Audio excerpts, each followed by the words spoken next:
છે સીતાફળ અને આ છે સીતાફળનું ઝાડ. તો સીતાફળનું ઝાડ ઉગાડવા માટે કરીને આ સીતાફળનો ગુદો છે વ્હાઈટ ભાગ, એના અંદરથી આવા બી નીકળે છે. આ બીને 2-4 દિવસ પાણીમાં પલાળી રાખવાથી, પાણીવાળા કપડામાં પલાળી રાખવાથી આ રીતે ફૂટી જાય છે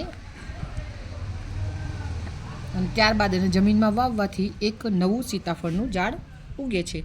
આ સીતાફળના આયુર્વેદિક ઉપયોગમાં કહીએ તો એનો સૌથી સારામાં સારો ઉપયોગ છે કે કેન્સરને પ્રિવેન્ટ કરે છે અને આનાથી હાર્ટ હેલ્ધી રહે છે.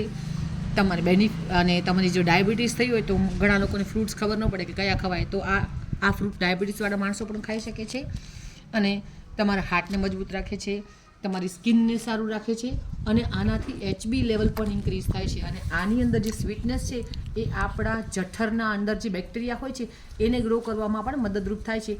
એટલે એના લીધે પાચન શક્તિ પણ સારી થાય છે અને આના અંદર ફાઈબર હોય છે, જેનાથી તમારું મળ પણ સારું બને છે. તો આના ઘણા બધા આયુર્વેદિક ઉપયોગો છે. Thank you.